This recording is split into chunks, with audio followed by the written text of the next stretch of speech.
Amén. Amén. Bueno, hermanas, pues vamos a ir al estudio en el que estamos involucrados. Voy a compartir pantalla. Quinto sello. Apocalipsis 6, 9 al 11. Cuando el Cordero abrió el quinto sello, dice Juan, vi debajo del altar las almas de los que habían sido muertos a causa de la palabra de Dios y del testimonio que habían mantenido. Clamaban a gran voz diciendo, ¿hasta cuándo, oh Señor santo y verdadero, esperarás para juzgar y vengar nuestra sangre de los que moran en la tierra? Y se les dio a cada uno una vestidura blanca, y se les dijo que descansaran un poco más de tiempo, hasta que se completara también el número de sus consiervos y de sus hermanos, que habrían de ser muertos como ellos lo habían sido. Quinto sello, el sello de los mártires. Seguimos en Suiza. Seguimos en Suiza. Vamos a iniciar el texto y donde haya que hacer explicaciones, explicamos. Recuerde que si a usted le llama algo la atención, puede mencionarlo. Hoy vamos a ver la guerra de Capel. La guerra de Capel es brevemente mencionada en el conflicto de los Ileos, pero es un momento importante en la historia de Suiza, no solo de Suiza, sino del mundo conocido en esa época. Va a involucrar a todas esas partes que están en conflicto. Y esta guerra se lleva entre 1529 y 1531. Historia de la Reforma. Ya hemos visto que desde 1527, Zwinglio, observando cómo todos los poderes se levantaban contra la Reforma, había concebido el plan de una coburguesía o Estado cristiano, que debería unir a todos los amigos de la palabra de Dios en una liga santa y poderosa. Esto era tanto más fácil cuanto que la reforma de Zwinglio había conquistado Estrasburgo, Augsburgo, Ulm, Reutlingen, Lindau, Meiningen y otras ciudades de la Alta Alemania. Constanza en diciembre de 1527, Berna en junio de 1528, San Galo en noviembre del mismo año, Vienne en enero de 1529, Mulhausen en febrero, Basilea en marzo, Schaffhausen en septiembre, Estrasburgo en diciembre, entraron en esta alianza. Este aspecto político de carácter de Zwinglio es, a los ojos de algunas personas, su mayor reclamo de gloria. Nosotros no dudamos en reconocerlo como su mayor defecto. El reformador, abandonando los caminos de los apóstoles, se dejó llevar por el perverso ejemplo del papismo. La Iglesia primitiva nunca se opuso a sus perseguidores, sino con sentimientos derivados del Evangelio de la paz. La fe fue la única espada con la que se venció a los poderosos de la tierra. ¿Qué es lo que quiere Zwinglio? ¿O qué está en la mente de Zwinglio? Aquí vamos a ver que hay intereses políticos detrás de la parte religiosa. Por eso son eventos externos, ¿sí? Hay intereses políticos. ¿Para qué? Para formar un Estado cristiano. Ya lo está diciendo. Es decir, una unión de todas las zonas, regiones, ciudades que habían abrazado la reforma. Por eso acá se da una lista de varias ciudades, no solo de Suiza, sino de Alemania. ¿Okay? Conforme fue avanzando el tiempo, se fueron anexando más y más ciudades a esta, digámoslo así, a este movimiento de la reforma. Bien. Y en 1529 fueron como las últimas ciudades en anexarse. 1529 Mulhausen, Basilea en marzo, Schaffhausen en septiembre, Estrasburgo en diciembre. Y prácticamente ahí esas ciudades entraron en esa alianza. ¿Ok? Bueno, y uno preguntará, ¿para qué quieren aliarse? Entonces, ¿sí? ¿Para qué quieren aliarse? Pues porque al parecer de ellos hay amenazas del papado. Y si todos están unidos, pues pueden hacer frente al papado. Ese es el pensamiento de Zwinglio, ¿ok? Es su carácter político. Él no separó religión y Estado porque es que Suiza no tenía eso. Lutero sí. Lutero sí separó lo político de lo religioso. Y él se quedó en lo religioso y dejó allá al elector de Sajonia, haga usted lo suyo. Pues él no se metió allá. Sí le consultaban a Lutero, sí le consultaban. Lutero daba su opinión, pero no se metía allá. En cambio, Zwinglio acá está ya proponiendo, está él moviéndose para colaborar con esta unión del Estado cristiano. ¿Mm? Entonces, recordemos que Zwinglio es un hijo de un pastor militar y pastor, porque todos en Suiza, todos los hombres eran militares y pastores. Suiza era el cuartel general de Europa, donde se conseguían los soldados para las guerras del papado. Entonces, todos ellos son soldados. O sea, Zwinglio es un soldado, sabe manejar armas y todo. No pasó así en Alemania con Lutero. Entonces, para que entendamos el contexto y por qué Zwinglio se pone a hacer esto o a colaborar en esto, de formar un Estado cristiano, una unión. Pues ese es acá vamos a ver a un Zwinglio más político, por así decirlo. Pero desde luego estas cosas van a impactar en el pueblo de Dios. Ya hemos visto en el conflicto de los siglos que Él es un siervo de Dios. Desde luego, detrás de Él hay intereses. Hay gente que lo está financiando, ¿sí? Pero Zwinglio tiene un encuentro con Jesús y ahí es donde cambian las cosas, ¿sí? Como bien lo decíamos esta mañana, cuando uno se encuentra con Jesús, ese es un antes y un después en la vida de una persona. Entonces, pero eso no quiere decir que cuando Zwinglio se encuentra con Jesús, entonces ya es perfecto, santo, puro y sin mancha, ¿no? Todo lo contrario, ya se empieza a ver sus defectos, sus errores y todo eso. Pues bien, Zwinglio también necesita hacer, por así decirlo, el Señor necesita trabajar con Zwinglio en esa parte que él tiene que abandonar, la parte militar, ¿ok? Que Zwinglio es militar, su padre fue militar, todos en Suiza son militares. Por eso tenemos que tenerlo presente. ¿Listo? En octubre de 1529, como ya hemos observado, Zwinglio se dirigió a Marburgo, donde había sido invitado por Felipe de Hesse. Y aunque ninguno de los dos había podido llegar a un entendimiento con Lutero, el landgrave y el reformador suizo, animados por el mismo espíritu audaz y emprendedor, pronto se pusieron de acuerdo. Vamos a hacer un recorderis, ¿se acuerdan? El coloquio de Marburgo, perdón, donde se encuentra Lutero con Zwinglio, que organizan un coloquio, una conferencia, podríamos decirlo en términos más modernos, donde se reúnen los reformadores de Alemania con los reformadores de Suiza. Y van a Sí, discutir, exacto, el sábado pasado, ¿no? Y acá discuten sus diferencias doctrinales. Y aquí vimos a un Lutero orgulloso, aquí vimos a un Lutero con defectos, aquí vimos a un Lutero que era así, digámoslo así, tenía su carácter, pero Dios también estaba trabajando con Lutero. Entonces, para que veamos también la parte humana, ¿no? Porque siempre que en el mundo hablan de estos reformadores, pues los ponen como semidioses, pues por así decirlo. Entonces, no, ellos están viviendo lo que nosotros estamos llamados a vivir, encuentro con Jesús. ¿Okay?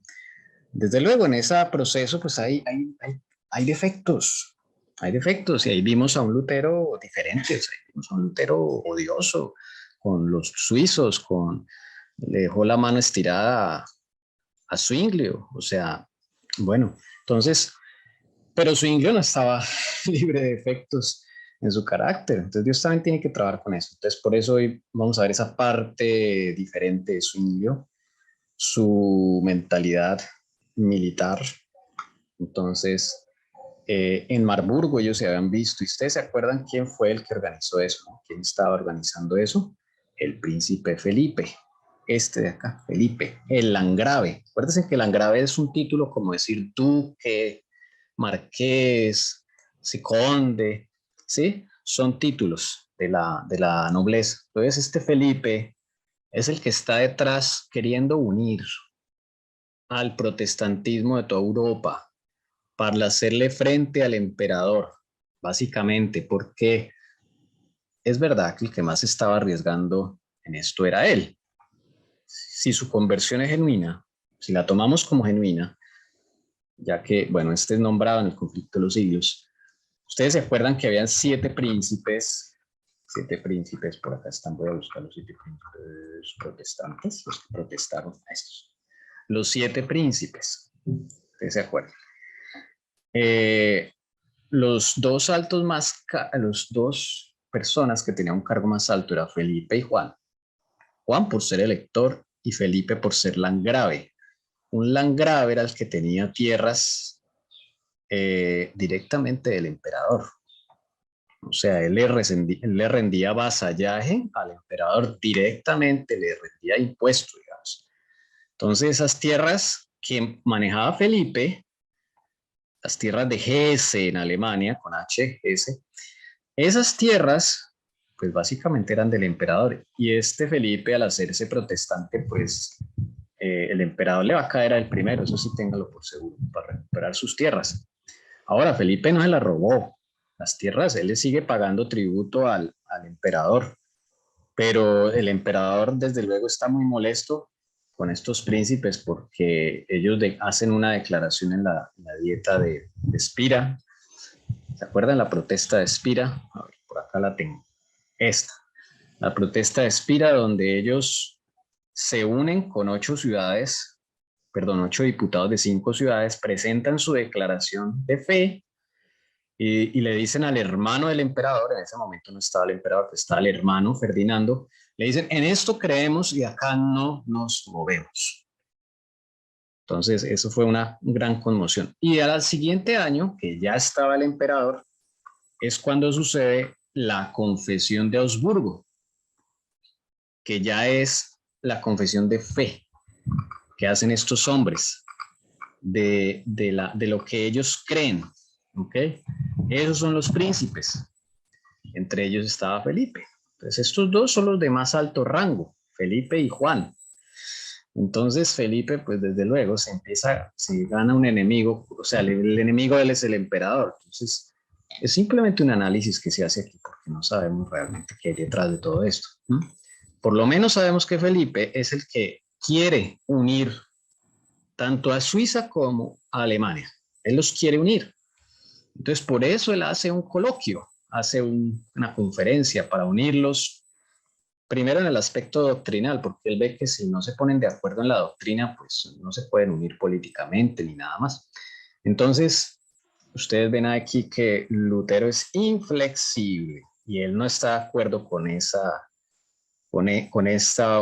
encuentro. Pero pues lo convencen y él va, ¿sí? A discutir aspectos doctrinales. Es verdad que en este coloquio no se discutió nada político, por lo menos en lo que la historia dice, porque era netamente religioso y ustedes vieron ahí las diferencias doctrinales que tenían ellos dos. Y la más grande que era la de la Eucaristía, la de la Cena del Señor, ¿no? Que Lutero pensaba que la Cena del Señor el pan era el cuerpo de Cristo literalmente, o sea, él viene de esa tradición católica y él dice, pero ahí la escritura dice, esto es mi cuerpo. Entonces Lutero dice, no, es así ya, es mi cuerpo, yo no le voy a poner más. Y entonces Zwinglio dice, pero es algo figurado, Lutero. Mira que en otras partes de la escritura también hay cosas figuradas. Bueno, entonces ya ustedes se acuerdan de esa discusión que hubo ahí, que se calentó y todo, bueno. Pero a la final, ninguno se dio. Lutero siguió conservando su posición, Zwinglio siguió conservando su posición. Y desde luego, los seguidores de cada uno pues siguen conservando sus posiciones, pero hubo gente de Alemania que se pasó al protestantismo de Zwinglio. Eso lo vimos, ¿sí? Hubo gente de Alemania que se pasó al protestantismo de Zwinglio. ¿sí? Entre ellos está un señor Busser, que él se había pasado antes de este coloquio, pero fue un ejemplo. Este de acá de la derecha, él era del protestantismo luterano y se pasó al protestantismo de Zwinglio, ¿sí? Por eso Lutero lo saludó de una forma sarcástica cuando inauguraron el coloquio. Entonces, y después de este coloquio, más gente se pasó al protestantismo de Zwinglio. Eso fue lo que pasó en ese coloquio. Ahora, Zwinglio y el landgrave, el príncipe Felipe, siguen en comunicación. Entonces, Zwinglio, al verse ya, digamos, respaldado por Felipe, pues se emprende en la tarea de tratar de unir a los estados, ahora ya no religiosamente, pero por lo menos sí políticamente, para conformar una liga. Esa época es muy famosa por las ligas. ¿Qué es una liga? Es un acuerdo que se hace. Entonces ellos querían como protegerse militarmente y formar una liga, tal de que si el papado iba a atacar a una ciudad, pues todos le caían en combo allá y puedan defenderse. Sí, señora. ¿Podemos decir que también son alianzas? Sí, la misma cosa, alianzas. Solo que en esa época las etiquetaban como ligas. Entonces, sí, pero es que como yo también voy a hablar algo de eso, esas alianzas es lo mismo que está sucediendo a hoy día. Lo mismo, sí, es lo mismo. Por ejemplo, en Suiza. Bueno, vamos al próximo texto y ahorita explicamos eso. Sí. Pero muy buena pregunta. Sí, una liga es lo mismo que una alianza, básicamente. Entonces, Zwinglio y Felipe están buscando una alianza entre todas las ciudades o zonas que han aceptado o abrazado la reforma. ¿Listo? Eso es lo que a ellos, claro, esto despierta en el otro bando también despierta oposición, porque dice, estos se están organizando, que traman. Entonces esto empieza a calentarse de esa forma. Parece que ya en Marburgo, Zwinglio y el landgrave habían trazado el primer esbozo de una alianza general contra Carlos V. El landgrave se había comprometido a traer a los príncipes, Zwinglio a las ciudades libres del sur de Alemania y Suiza. Fue aún más lejos y formó un plan para ganar a esta liga las repúblicas de Italia, la poderosa Venecia al menos, para que pudiera detener al emperador más allá de los Alpes e impedirle llevar todas sus fuerzas a Alemania.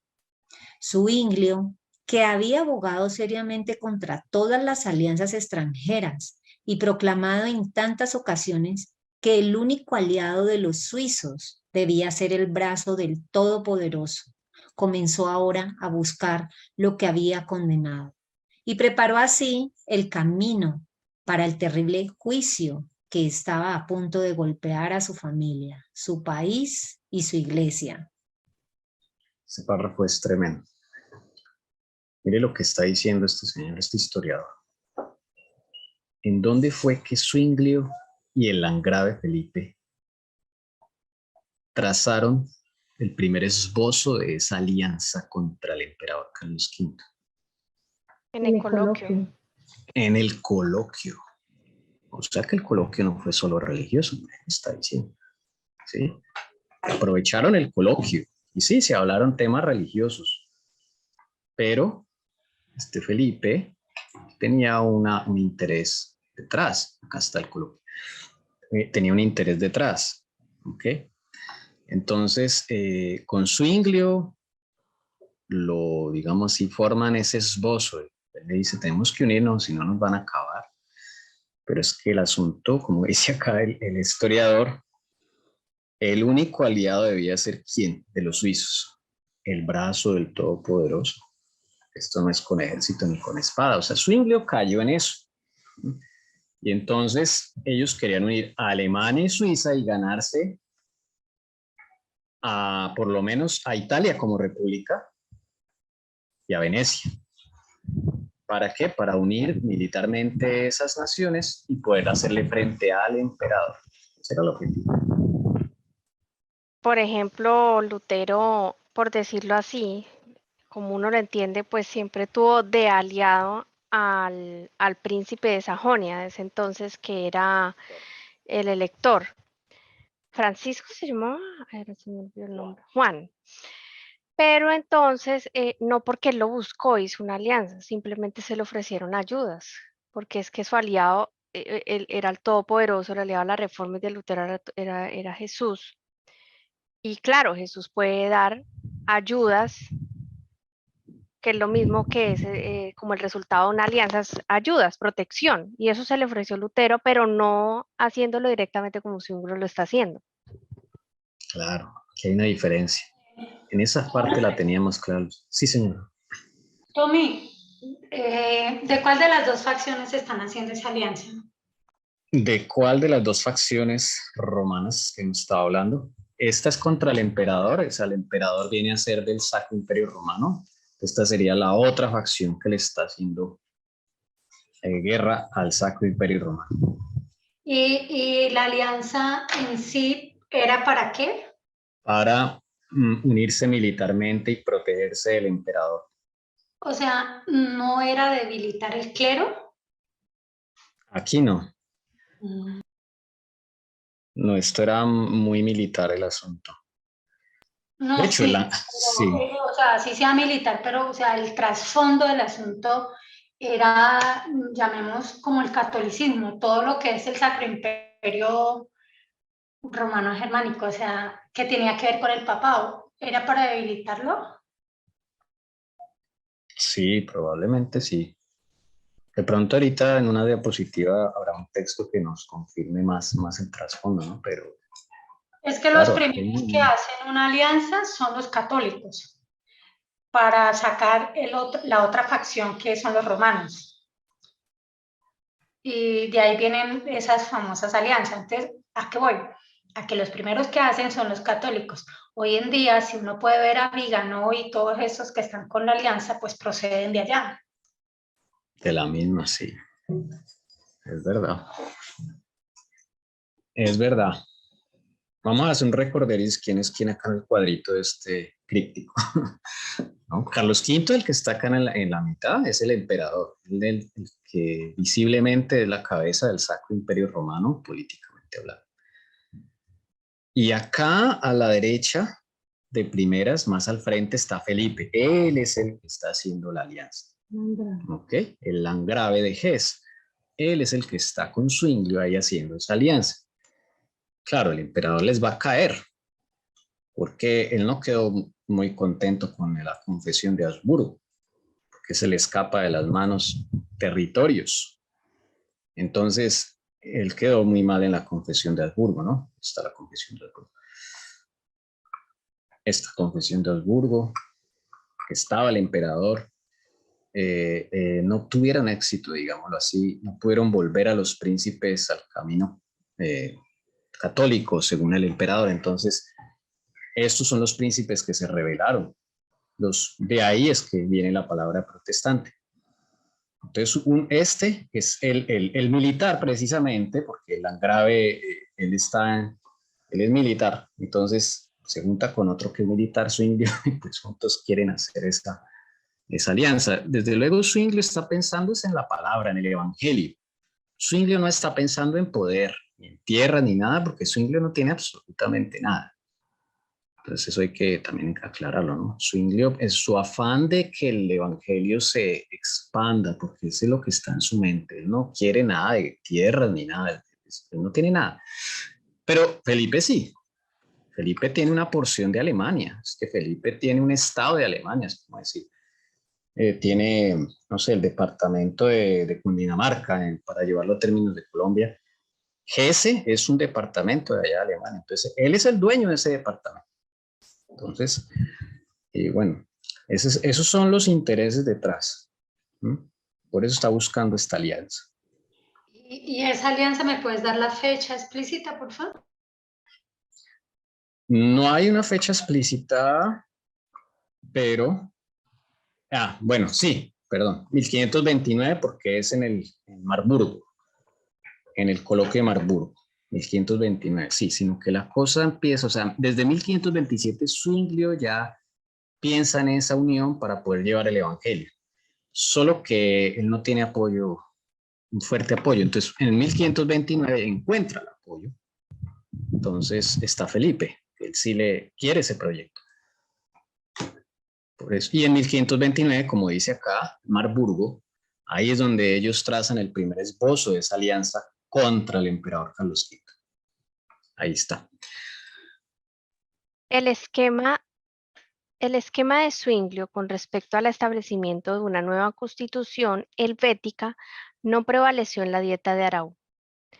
Tal vez se pensó que era mejor ver el resultado de la crisis, tal vez una visión más cristiana, más federal, la esperanza de procurar la unidad de Suiza mediante la unidad de la fe.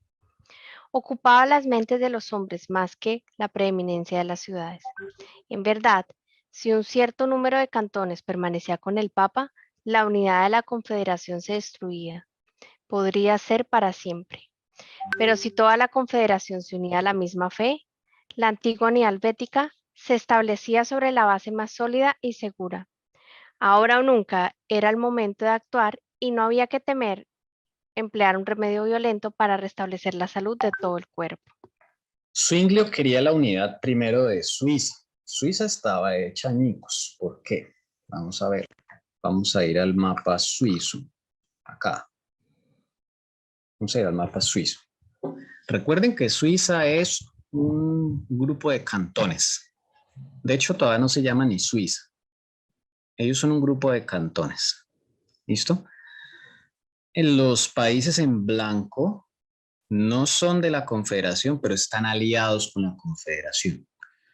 Y acá vemos un ejemplo de liga. Por ejemplo, Estado Libre de las 3 ligas. Es una alianza que se hizo de 3 alianzas que habían y formaron este país. Eso era un país aparte. Pero estaban unidos con los cantones de Suiza. Lo mismo está de abajo, lo mismo está de aledañas, ¿ok? Recuerden que la línea roja que bordea todo este mapa es el límite de la actual Suiza. De la actual Suiza, es para que vean cómo esto se va a gestar, ¿ok?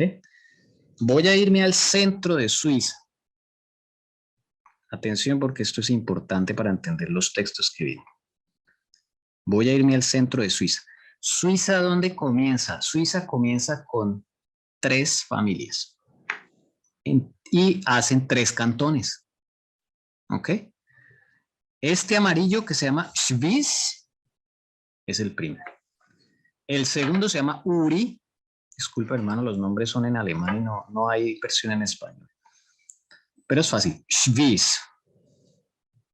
Uri y 2 subfamilias que son los Walden. Y a estos dos colorcitos, el naranja y el naranjita pálido, esos dos forman un solo cantón que se llama Unterwalden. ¿Ok? Unterwalden. Esos 3 comienzan la historia de Suiza. Esos 3 comienzan la historia de Suiza por ahí en el siglo XIII. Se unen y Suiza empieza una cosita así chiquitita. ¿Sí? Schwyz, Uri y Unterwalden. A ellos 3 son habitantes de los bosques. Ese centro de Suiza es un bosque, sí, muy bonito. Y entonces a ellos los llaman los habitantes de los bosques. O en alemán, los Waldstädtes. Esa palabra va a aparecer ahorita en los textos, por eso la pronuncio, los Waldstädtes. Entonces cuando digan un Waldstädte llegó, entonces es un miembro de estos 3 cantones. Es el núcleo de Suiza. Así inició Suiza. Ya después se fueron ampliando esos cantones, llegaron otros y entonces formaron, ya para 1515 está pues toda esta Suiza. ¿Sí? Ya hemos visto Zúrich, Berna, otros cantones, Basilea. Cuando llega la reforma por Zwinglio y sus amigos, Ecolampadio, Capito, todos ellos, se parten los cantones, religiosamente hablando. Y también va a afectar la política, desde luego. Los que tienen punto azul son los cantones católicos. Ellos se quedan católicos y dicen, no, la fe de nuestros padres primero, la tradición, listo. O sea que son 5 cantones ultracatólicos, cuando escuchen hablar de los 5 cantones, esos son los cantones ultracatólicos, que incluyen los Valstetes, habitantes de los bosques, los 3 que comenzaron Suiza, más Lucerna, es este verde de acá, y Zug, este pequeñito fronterizo con Zurich. Zug. Vamos a escuchar esos ahí. Y los de punto rojo son los cantones que se declaran protestantes. 3. Uno de ellos es grande, que es Berna, el moradito de acá. Zurich, donde es la obra de Zwingli. Y Basilea, donde trabaja Colampadio. Así se divide Suiza. Pero entonces Zwinglio aboga por la unidad de la fe. O sea, él hace todo lo posible porque, sí, toda Suiza se vuelva reformista. Pero eso es una labor que solo le corresponde al Señor, porque eso no es así. Entonces, no es a la brava, pues. Eso es lo que está pasando. Por eso Zwinglio está proponiendo una nueva constitución, una nueva Suiza. Aquí está, la unidad de Suiza mediante la unión de la fe cristiana. Ese es el problema ahí de Suiza, que es puros cantones. Entonces, ¿qué pasa? 1529, los cantones católicos se enojan por esa alianza y empiezan a matar gente, a echar a la hoguera, y empiezan los mártires del quinto sello. Y uno de ellos es importante. Todo lo que sea protestante va al suelo, a la hoguera. ¿Ok? Empieza la violencia en estos cantones y se declaran la guerra. Los cantones católicos declaran la guerra a los cantones protestantes. O sea que ya está lo que dice un párrafo anterior, como 2 o 3 anteriores, que cuando Zwinglio hace esa alianza, comienza a buscar lo que tanto había condenado. Eso traería juicios a su familia y a todos, muertes y consecuencias, ¿no? Pero esta declaración de guerra ocurre en el mismo año del coloquio de Margrave. Sí, es una declaración de guerra de los estados ultracatólicos. ¿Ok? Le declaran la guerra a los 3 estados protestantes, pero ellos se supone que son de la misma raza, cultura, son suizos todos, y se declaran la guerra. Y entonces se van al campo de batalla. Primera batalla. Se van entonces, pero hay gente que no quiere la guerra, o sea, ellos son familia. Y la primera batalla de Capel, no hay ni un solo muerto y no hay ni un solo herido. Gracias al Señor. En la primera batalla de Capel no hay enfrentamientos. Se ponen a negociar. Los de Zúrich, los de Berna, los de Basilea dicen, no, muchachos, nosotros somos familia. Por favor, no nos dividamos. Sí, ustedes son católicos, nosotros somos protestantes, pero no peleemos. ¿Sí? El ejército estaba frente a frente mientras estaban los políticos negociando. Y mientras estaban negociando, los miembros de un ejército y del otro se acercaron y empezaron a compartir. Pues porque todos son suizos. E hicieron la famosa sopa de cebolla, o más conocida como la changua en Colombia. Si usted creía que la changua era de origen colombiano, está equivocado. La changua es de origen medieval. Es de sur de Alemania y de Suiza. Y estos 2 ejércitos se unieron y mientras los políticos negociaban, ellos comenzaron a hacer la changua y el ejército católico, creo que fue, puso la leche y el ejército protestante puso el pan e hicieron la sopa de leche. Y ahí terminó la batalla de Capel. Ahí en esa zona, hoy en día en Suiza, existe una piedra conmemorativa de ese lugar. Y en Suiza es costumbre cerrar los acuerdos políticos tomándose una changua. ¿Cómo le parece? Bueno, esa primera batalla de Capel terminó, gracias a Dios, bien, divertida, ¿sí? Y todos terminaron tomando su changuita con pan, su sopa de cebolla. Pero hubo muertos antes, ¿sí? Porque un pastor protestante lo echaron a la hoguera en la región de Schwyz, en la Amarilla, lo habían echado a la hoguera. Pero también los protestantes ejecutaron a un sacerdote católico en Thurgau, pero es de esas muertes extrañas, ¿no? Es de esas muestras extrañas. No se sabe mucho. Acá en Thurgau. Me falta contarles estas partes grises. Las partes grises son de todos. ¿Ok? Son tierras que todavía no se ha definido, entonces las administran todos, católicos y protestantes. Cada 2 años le toca a un grupo hacerse allá y administrar esas tierras, gobernarlas. ¿Ok? Entonces las tierras grises son de todos los cantones. Thurgau es acá. Aquí mataron a un sacerdote católico. Váyanos a ver si realmente lo mataron los protestantes. La verdad yo no lo creo. Pero bueno, eso pasó. Entonces, el 8 de junio de 1529 se declaró esta guerra, pero no hubo muertos ni heridos. ¿Listo? ¿Hasta ahí vamos bien? Si hay alguna pregunta. Vámonos a las asambleas. Vámonos a las asambleas. ¿Qué está pasando en Zúrich? Ahora, se terminó esta batalla, digámoslo así, batalla entre comillas, pero las tensiones siguen, porque los cantones católicos siguen presionando y amenazando. Allá no se puede predicar la palabra, ¿ok? Entonces, ¿qué decisiones toman en Zúrich? Sin embargo, los aliados retrocedieron ante la idea de restaurar la libertad religiosa o la unidad política por medio de las armas. Y para escapar de las dificultades en que se encontraba la Confederación, buscaron un camino intermedio entre la guerra y la paz. El Consejo reunido en Zúrich dijeron no, esto no es así, no podemos estar amenazando con guerra y eso no. O sea, desarmémonos. No es por medio de las armas. No diría, uy, bueno, está bien. Pero van a hacer una decisión que no va a ser la mejor.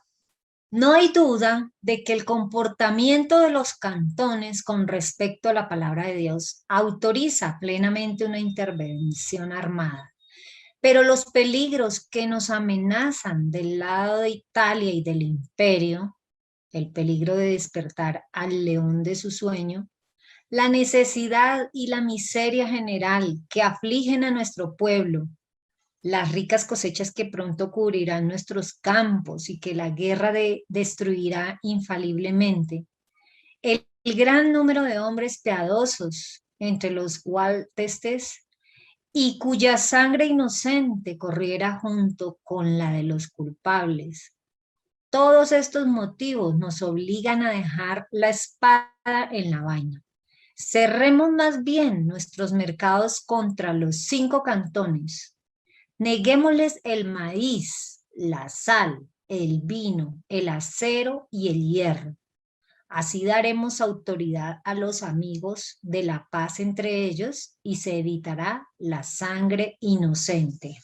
Ahí se comete un error. Se hace un embargo de alimentos a los cantones católicos. ¿Ok? Eso es lo que quiere decir. Cerremos más bien nuestros mercados contra los 5 cantones. Y es que ellos tenían el comercio de esos cereales, de la sal, de todos los alimentos, la mayoría de alimentos. Zúrich, Basilea y Berna. ¿Y esos 5 cantones cuáles eran? Los 5 católicos. Los azules, que son Lucerna, Zug, Schwyz, Uri y Unterwalden. Esos 5 son los que van a sufrir hambruna por causa de los 3, o más bien de Zúrich, porque fue el Consejo de Zúrich el que propuso que se le cortara los alimentos a los cantones católicos, según ellos, para que, así, dice acá, así daremos autoridad a los amigos de la paz entre ellos, a los amigos de la reforma, y se evitará la sangre inocente. Una duda que se me viene a la cabeza. O sea que Lucerna y esos 5 cantones también están dentro de los que fueron conquistados por Zwinglio. Estrasburgo, Habsburgo, No, ¿no? te explico. Ya. Los azules son católicos, no se dejaron conquistar por el Evangelio. Allá. Los de punto azul. Los de punto rojo sí se declararon a favor de la reforma. Estrasburgo no está aquí porque Estrasburgo no es de Suiza, es de Alemania, pero está cerca a Suiza, entonces ellos se pasan ahí de un lado a otro. ¿Hago entender? O sea, Sí. es cerquita, es como vivir en Cúcuta y saltarse ahí a la frontera de Venezuela, ¿sí? Es cerquita. Entonces, pero Estrasburgo ya no es de Suiza, Estrasburgo es de Alemania, pero ellos abrazan la fe de Zwingli, siendo alemanes. ¿Ok? Allá en Estrasburgo está Capito. Tenemos una referencia. Listo. En Zúrich está pues Zwinglio. ¿Ok? Bien, entonces los de Zúrich proponen cerrarle los almacenes a los azules, a los cantones, a los 5 cantones católicos. Ahí está la cuestión. La reunión se separó inmediatamente para llevar esta propuesta intermedia a los diferentes cantones evangélicos y el 15 de mayo se reunió de nuevo en Zúrich. Lastimosamente tomaron esa decisión. Los zuriqueses consintieron en negar los suministros de los cualtetes, pero fue con el corazón lleno de angustia, como si hubieran previsto todo lo que les costaría esta deplorable medida. Se acordó que el severo paso que ahora se iba a dar no se suspendiera sino de común acuerdo, y que como crearía una gran exasperación, cada uno se mantuviera preparado para repeler los ataques del enemigo. Zurich y Berna fueron comisionados para notificar esta determinación a los 5 cantones, y Zurich, cumpliendo su tarea con prontitud, envió inmediatamente una orden a cada bailía para suspender toda comunicación con los Waldstättes, ordenándoles al mismo tiempo que se abstuvieran de los malos tratos y del lenguaje hostil. Así la reforma mezclada imprudentemente con las combinaciones políticas iba de falta en falta. Pretendía predicar el evangelio a los pobres y ahora estaba a punto de negarles el pan. ¿Quién sabe quién estaba en ese concilio también? Podemos decir que todos los que estaban ahí realmente eran convertidos de corazón, probablemente había infiltrados para crear esas políticas, y porque ellos lo hacen hoy en día, y dividir así a un país, sangrentarlo. Eso es lo que hacen. Entonces, no sería raro. Y Tommy, y a este tiempo, esos 5 cantones siguen siendo católicos. No lo sé, Ana Lucy, no lo sé. Ha pasado tanto tiempo y la historia es tan compleja que no se podría decir. Todo el mundo está, o sea, toda Suiza, lo que sí podemos decir es que le pertenece a los jesuitas, a la Cabala. Toda Suiza. Que ahorita hay liberación, es diferente, pero eso siempre ha permanecido ahí. Ahí está la OMS, la Cruz Roja, las Naciones Unidas, todo está ahí en Suiza. Entonces, eso es de la Cabala, eso es católico. Eso es, decir, de los jesuitas. ¿Listo? Vamos a ver qué dicen los cantones los cantones católicos. Pero los 5 cantones se mostraron inflexibles. No escucharemos ninguna propuesta antes de levantar el bloqueo, dijeron. No levantaremos, replicaron Berna y Zurich, antes de que se permita predicar libremente el Evangelio, no solo en los territorios de los bailíes comunes, sino también en los 5 cantones. Esto era sin duda ir demasiado lejos, incluso según el derecho natural y los principios de la Confederación. Los consejos de Zurich podían considerar que era su deber, pero era injusto. Era una usurpación obligar a los 5 cantones. Te pasaste una línea, hermana Carolina. Ay, Los consejos de Zurich podían considerar, sí. era su deber recurrir a la guerra para mantener la libertad de conciencia en los bailíes comunes. pero era injusto, era una usurpación obligar a los 5 cantones en un asunto que afectaba a su propio territorio. Sin embargo, los mediadores lograron, no sin muchos problemas, elaborar un plan de conciliación que parecía armonizar con los deseos de ambas partes. La conferencia se disolvió y este proyecto se transmitió apresuradamente a los diferentes estados para su ratificación. Los protestantes dicen, no vamos a levantar la restricción hasta que se deje predicar la palabra libremente. Ustedes pueden seguir siendo católicos, pero dejen predicar. Esa era la pugna. Y en los bailíes comunes, o sea, las tierras grises, que eran de todos, también se debe dejar predicar el evangelio. ¿Ok? Entonces, esa es la condición de Zúrich y Berna, principalmente, que se deje predicar el evangelio. Los 5 cantones están inflexibles. Dicen, no, ustedes, no, nada de eso. Nada de eso. Preferimos acá morirnos de hambre y no dejar predicar la palabra de Dios. Bueno, ¿sí? Entonces, esa es la situación que se está viviendo en Suiza. Las ocasiones de discordia se multiplicaron en Zúrich por consejo de Zwinglio. Se redujo el número de nobles en los dos consejos a causa de su oposición al evangelio. Y esta medida propagó el descontento entre las familias más honorables del cantón. Los molineros y panaderos fueron sometidos a ciertas regulaciones que la escasez hizo necesarias, y una gran parte de la gente de la ciudad atribuyó este procedimiento a los sermones del reformador y se irritó contra él.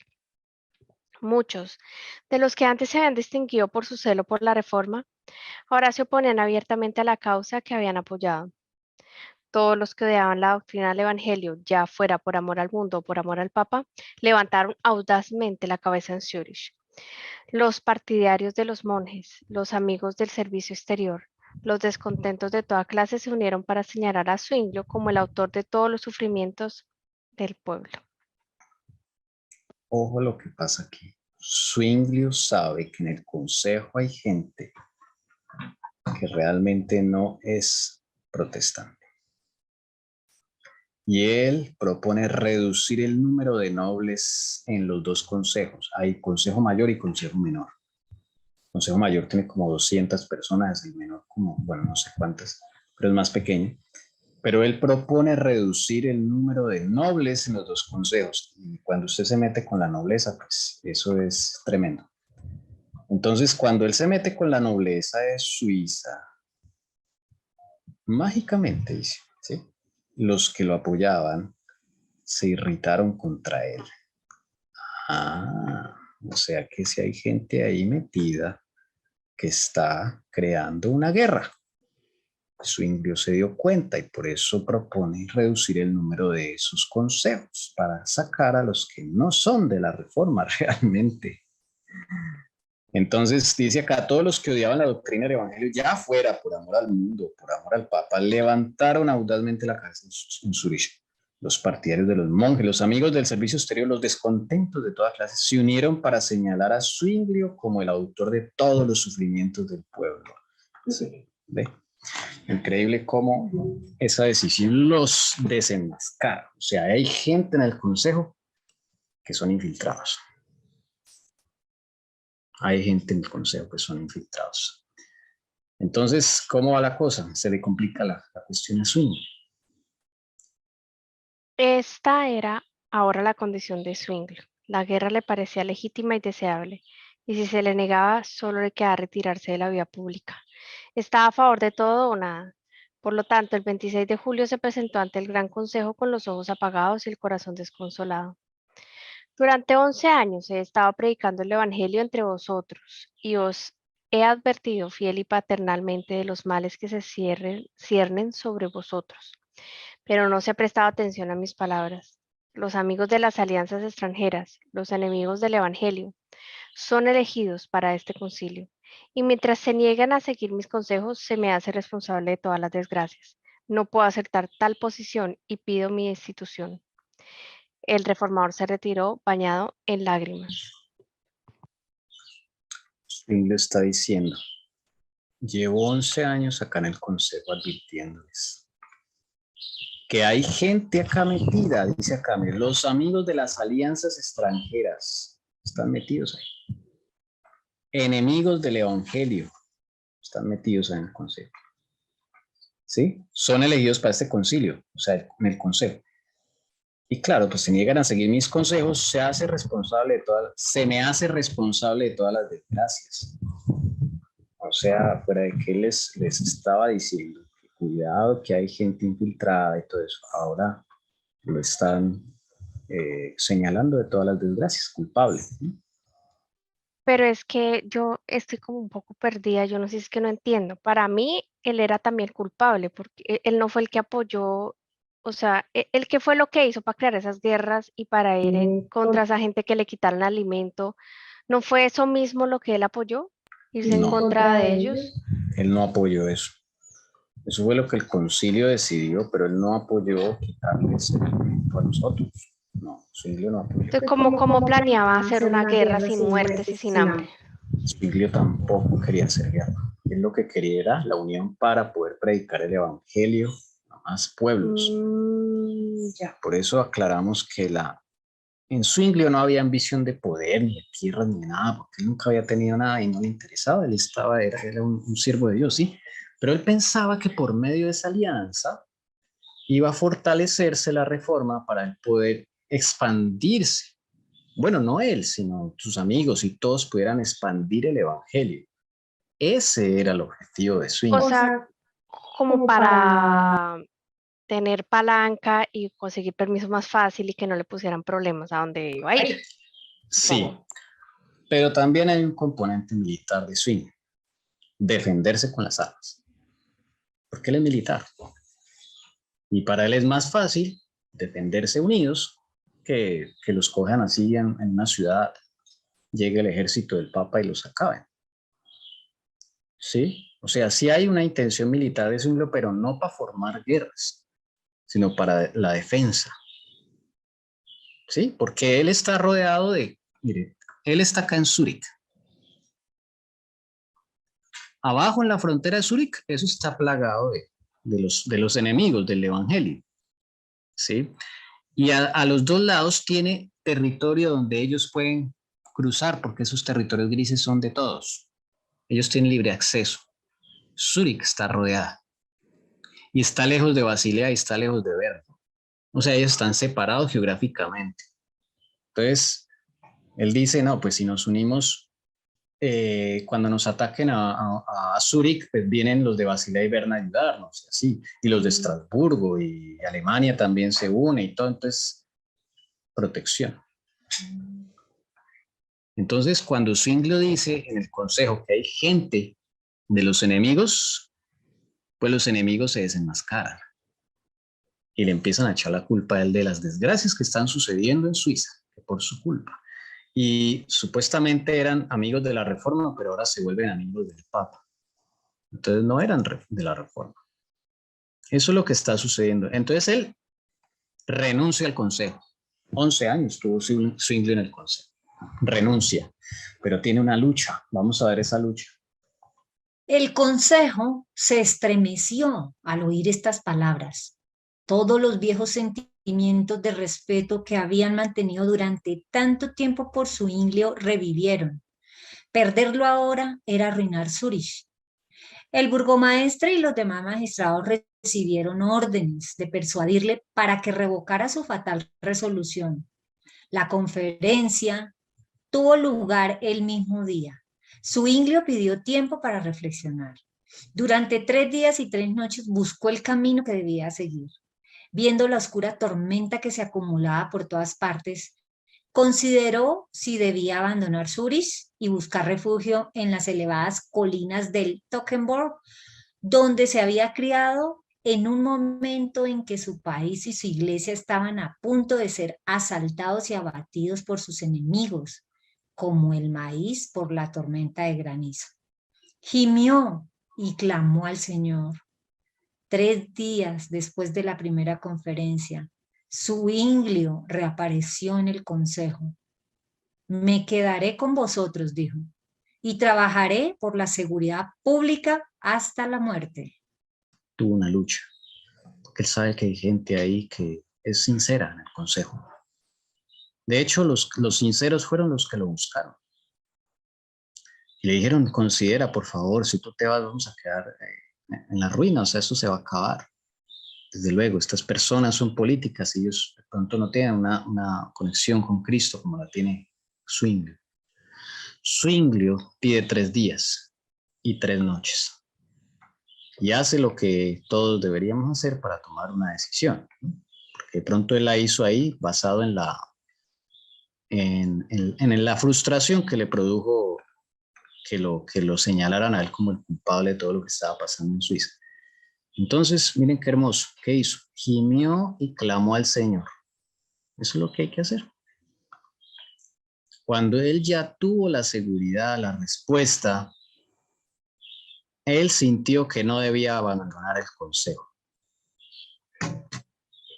Y dijo, me quedaré con vosotros y trabajaré por la seguridad pública. ¿Hasta cuándo? Hasta la muerte. Eso fue el resultado de su clamor después de 3 días y 3 noches. ¿Ok? Y ahí empiezan los problemas, hermanos. Las decisiones de un hijo de Dios va a desatar cosas en el mundo. Alrededor. Siempre. He visto ese patrón. Cuando se toman decisiones, se desatan cosas. Cuando un hijo de Dios entregado se toma una decisión trascendental. Antes del amanecer, el reformador y sus 2 amigos, acompañados por Bullinger y los 3 concejales, atravesaron las calles desiertas que conducían a la puerta de carretera de Zurich. Zwinglio se despidió 3 veces de Bullinger. No podía separarse de ese joven amigo cuyo rostro no volvería a ver. Lo bendijo en medio de un torrente de lágrimas. Creo que Zwinglio ya sabe que algo va a pasar. Probablemente. Entonces aparece un joven, Enrique Bullinger, en esa época, él es ya de una generación más joven que la de Zwinglio. Y él era estudiante con él y ayudante y todo eso, y se despide de él. Le dice, oh mi querido Enrique Bullinger, que Dios te proteja, sé fiel a nuestro Señor Jesucristo y a su iglesia. Esas fueron las últimas palabras de ellos 2. Acá recordemos que Zwinglio ya tiene 46, 47 años. Esto es 1531. ¿Ok? Y este muchacho tiene 26 años. Al final se separaron. En ese mismo momento, dice Bullinger, un misterioso personaje vestido con una túnica blanca como la nieve apareció de repente y tras asustar a los soldados que custodiaban la puerta, se sumergió de golpe en el agua y desapareció. Bullinger, Zwinglio y sus amigos no lo percibieron. El propio Bullinger lo buscó por todas partes, pero sin éxito. Aún así, los centinelas persistieron en la realidad de esta espantosa aparición. Bullinger, muy agitado, regresó a la oscuridad y en silencio a su casa. Su mente comparó involuntariamente la partida de Zwinglio y el fantasma blanco, y se estremeció ante el espantoso presagio que el pensamiento del espectro imprimió en su mente.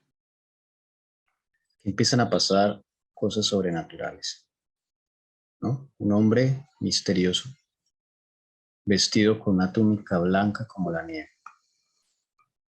apareció cuando se despidieron con Zwinglio. Pero Bullinger presintió que algo iba a ocurrir. No se sabe.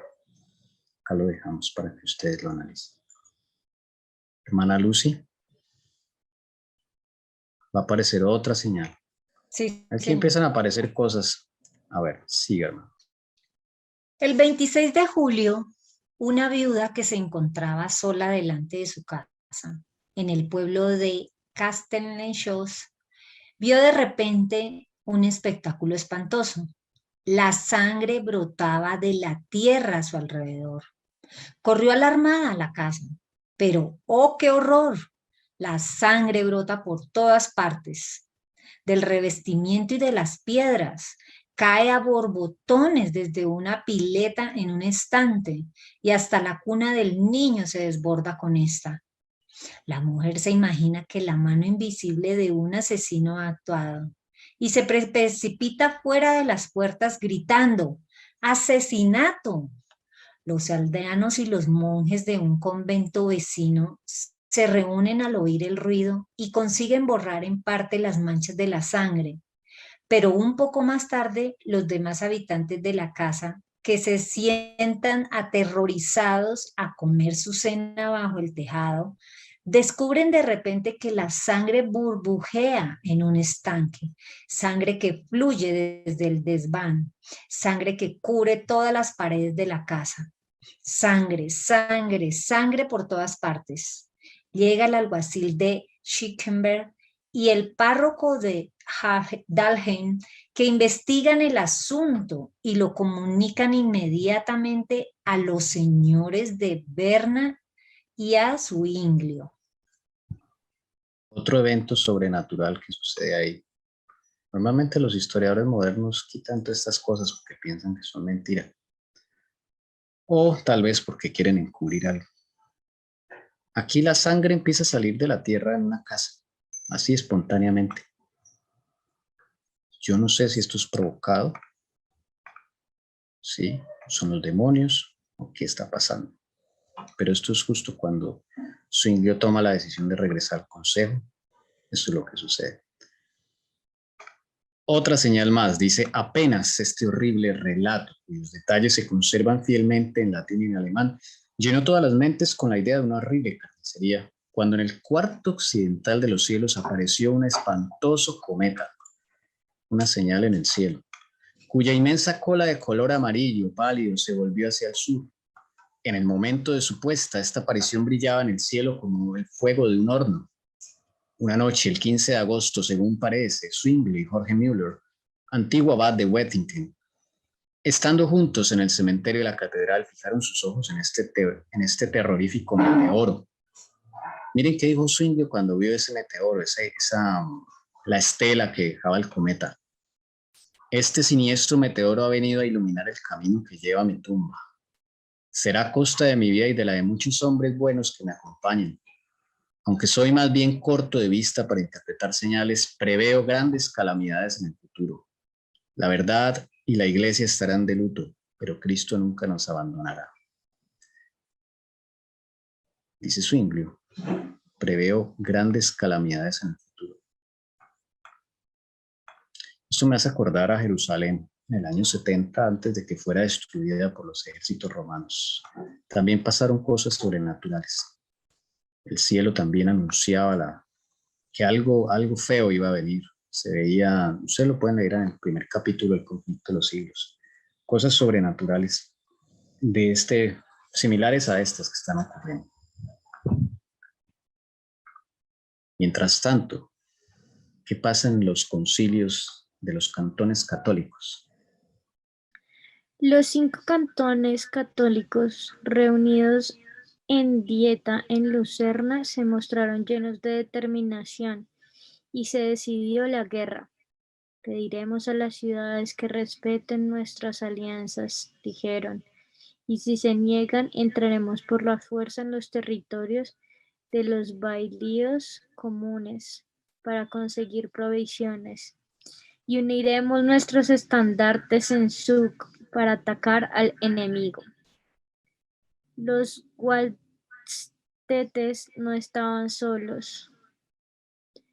El nuncio, solicitado por sus amigos de Lucerna, había exigido que las tropas auxiliares pagadas por el Papa se pusieran en marcha hacia Suiza y anunció su próxima llegada. En los 5 cantones católicos se decidió la guerra. Iban a ir tras los cantones protestantes, pero se fueron contra Zúrich. No se fueron contra los otros 2 porque sabían que en Zúrich estaba Zwinglio.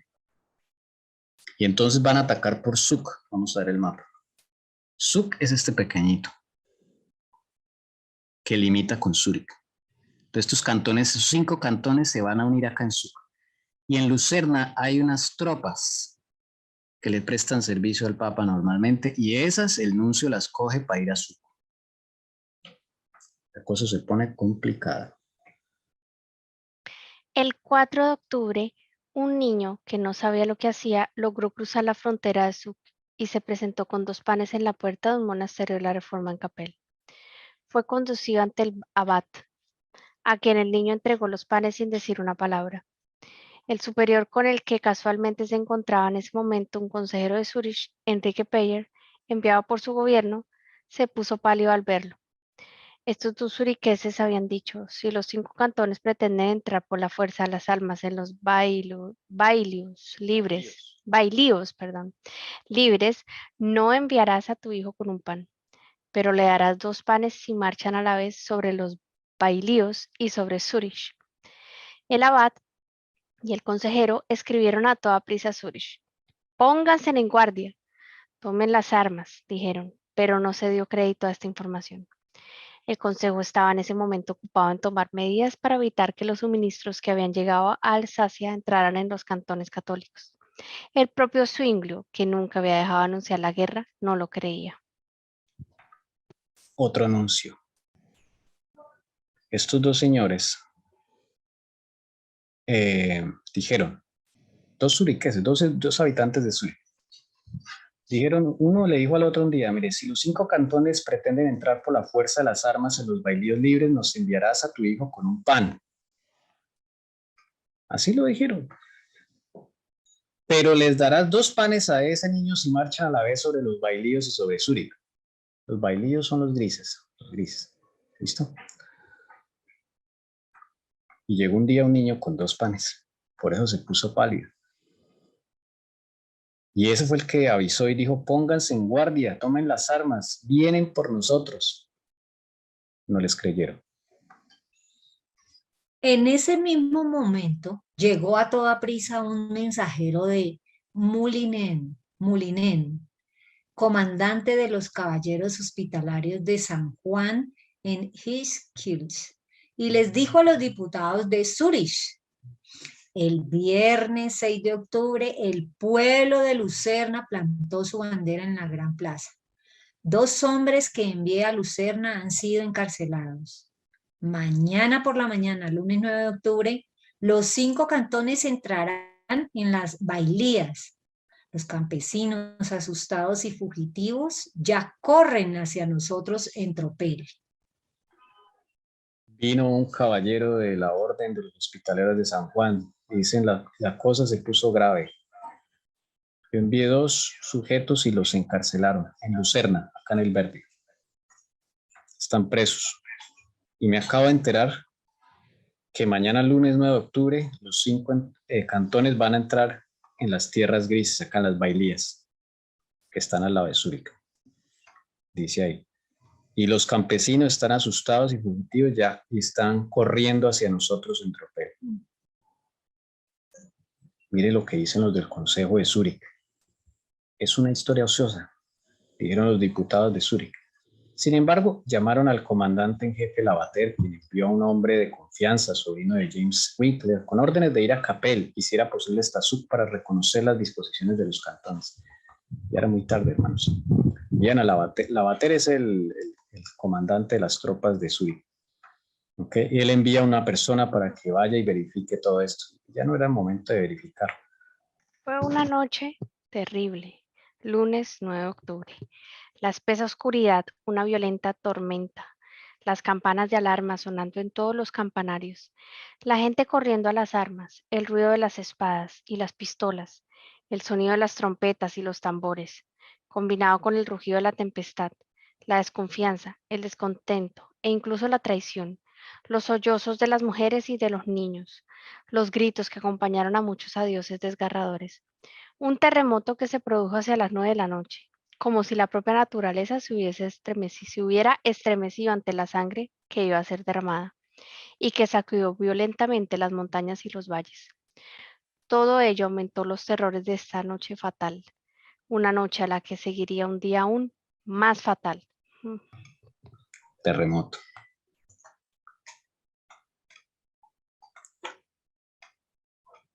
Bueno, yo no sé por qué al leer esto me vino a la mente Bogotá, Colombia.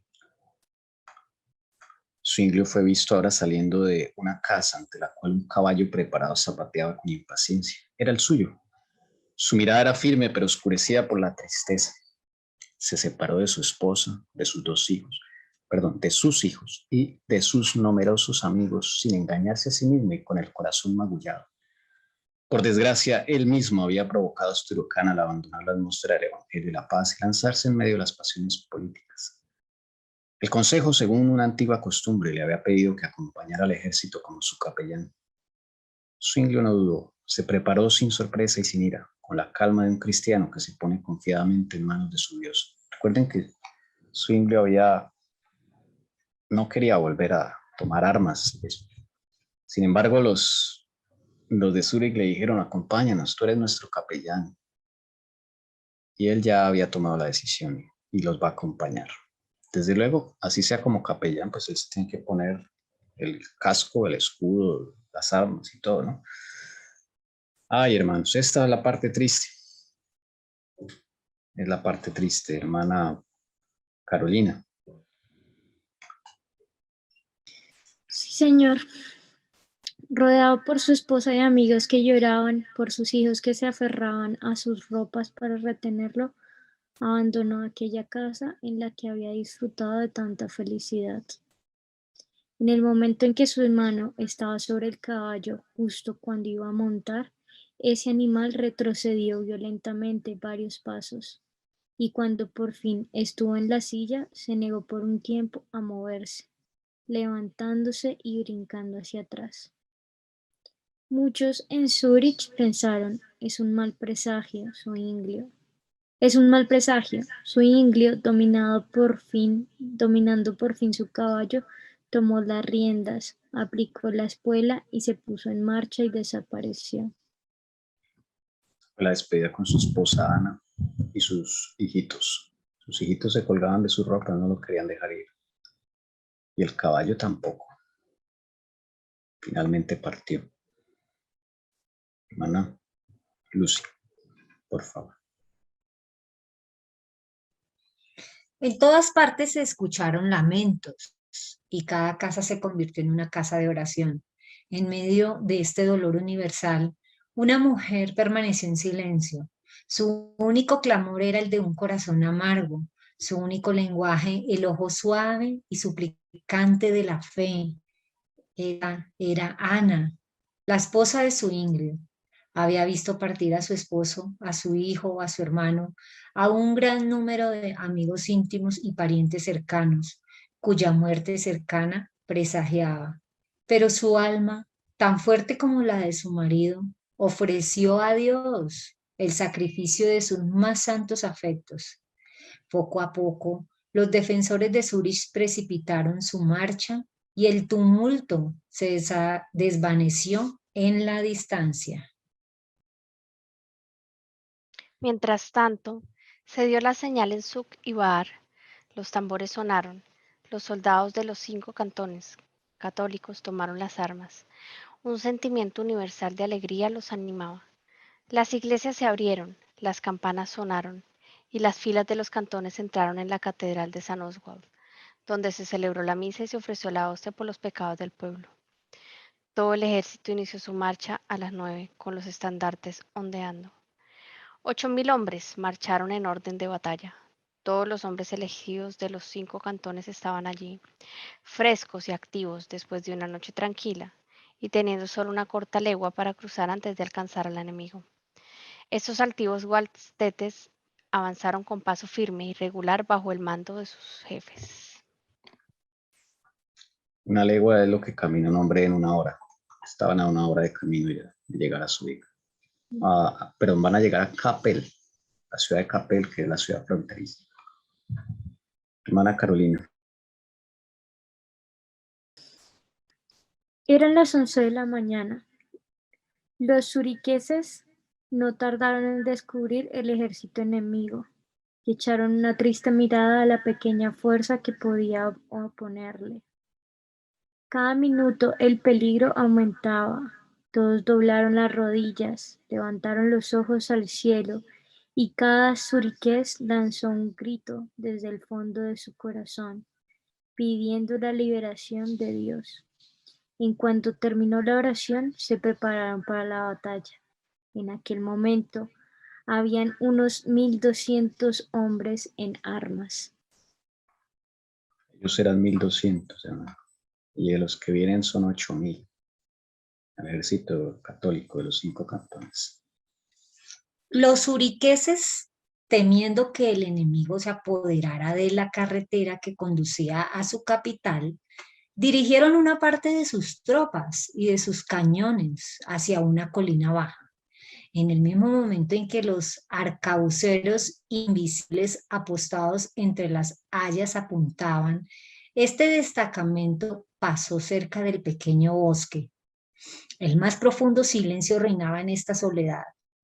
Cada uno de los apostados allí eligió al hombre que deseaba derribar, y Hausch exclamó: en el nombre de la Santísima Trinidad, de Dios Padre, Hijo y Espíritu Santo, de la Santa Madre de Dios y de toda la hueste celestial, fuego. Al oír esta palabra, las bolas mortales salieron del bosque y una carnicería asesina en las filas de Zúrich siguió a esta terrible descarga. La batalla, que había comenzado hacía 4 horas y que nunca había parecido un ataque serio, sufrió ahora un cambio imprevisto. La espada no volvió a ser devuelta a la vaina hasta que fue bañada en torrentes de sangre.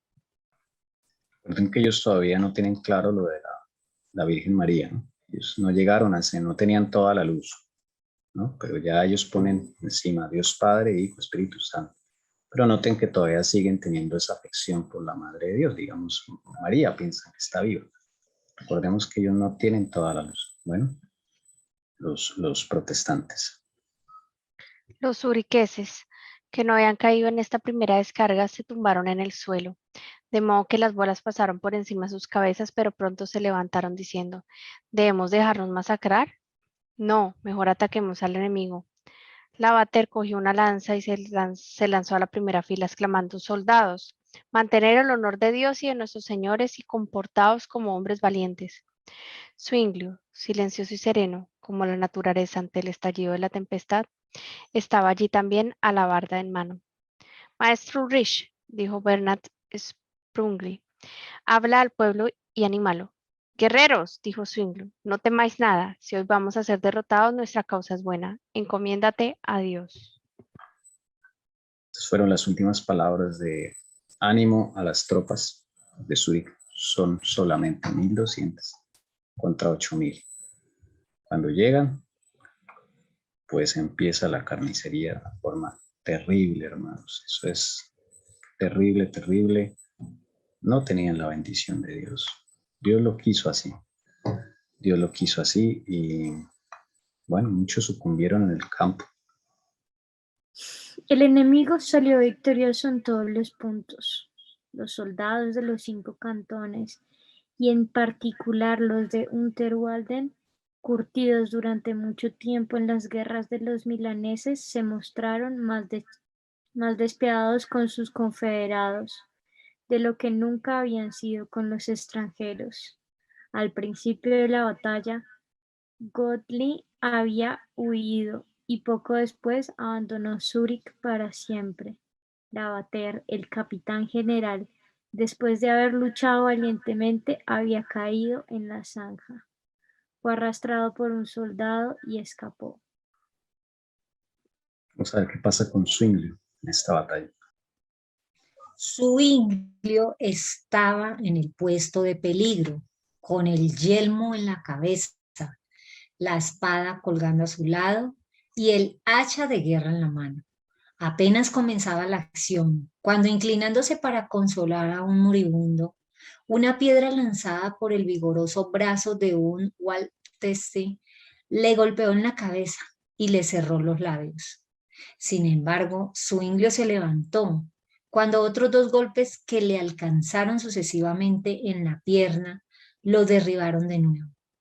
2 veces más se levanta pero una cuarta vez recibe una estocada de una lanza, se tambalea y uniéndose bajo tantas heridas, cae de rodillas. Zuinglio se aleja de tan tristes pensamientos. Una vez más levanta esa cabeza que había sido tan audaz y mirando con ojos tranquilos el goteo de sangre exclama: ¿qué importa esta desgracia? Pueden ciertamente matar el cuerpo, pero no pueden matar el alma. Estas fueron sus últimas palabras. Entonces está Zuinglio moribundo, todavía no muerto. Ya no puede hablar ni puede pararse y está rodeado de varios soldados de los cantones católicos. Todos están alrededor, pero no saben qué es Zuinglio. Por las heridas, por la oscuridad en la que estaba ya la noche, llega uno de los soldados y le pregunta: ¿deseas un sacerdote para confesarte? Zuinglio, sin hablar, pues no tenía fuerzas, hizo señales en sentido negativo. El mismo soldado le pregunta: si no puedes hablar, al menos piensa en tu corazón en la Madre de Dios e invoca a los santos. Zuinglio volvió a negar con la cabeza y mantuvo la mirada fija en el cielo. Ante esto, los irritados soldados comenzaron a maldecir. Sin duda, eres uno de los herejes de la ciudad. Uno de ellos, curioso por saber de quién se trataba, se agachó y giró la cabeza de Zuinglio en dirección a una hoguera que se había encendido cerca del lugar para verle la cara. El soldado lo dejó caer inmediatamente al suelo. Sorprendido y asombrado dijo: creo que es Zuinglio. Está rodeado de todos los enemigos, de todos los soldados. En ese momento el capitán Fauconberg de Underwalden, veterano y pensionista, se acercó y, habiendo oído las primeras palabras del soldado, exclamó: Zuinglio, ese vil hereje, Zuinglio, ese bribón, ese traidor. Entonces, levantando su espada tan largamente vendida al extranjero, asestó al cristiano moribundo en la garganta, exclamando con violenta pasión: muere, hereje obstinado. Cediendo bajo este último golpe, el reformador exhaló el espíritu. Estaba condenado a perecer por la espada de un mercenario. Estimada a los ojos del Señor, es la muerte de sus santos. Pero los pensionistas del extranjero, a los que Zuinglio no había dejado de hacer la guerra, exigieron que el cuerpo del hereje fuera desmembrado y que se enviara una parte a cada uno de los 5 cantones. La paz sea con los muertos y que solo Dios los juzgue, exclamaron. Gritos de furia respondieron a su llamado y les obligaron a retirarse. Inmediatamente los tambores tocaron para convocar asamblea. El cadáver fue juzgado y se decretó que debía ser descuartizado por traición a la Confederación y luego quemado por herejía. El verdugo de Lucerna ejecutó la sentencia. Las llamas consumieron los miembros desarticulados de Zuinglio. Las cenizas de los cerdos se mezclaron con las suyas y una multitud sin ley se abalanzó sobre sus restos, arrojándolos a los 4 vientos del cielo. Esto, a mi modo de ver, muestra que Satanás le tenía un odio terrible a Zuinglio, porque eso es lo que se ve acá, ¿no? Odio, odio, odio, solo eso se ve. Y así muere el reformador. Muere como mártir, que muere en la fe. Y hasta lo último, como ustedes pudieron ver, fiel a sus convicciones con el Señor. Inclusive en la misma muerte, inclusive con la sangre en el cuerpo. Ya, él sabía que iba a morir desde esos 3 noches que él pasó con el Señor, esos 3 días, 3 noches. Él decidió que esto iba a ser y él sabía que iba a morir. Desde el principio sabía que iba a morir Zuinglio. El día antes, él estuvo con su familia.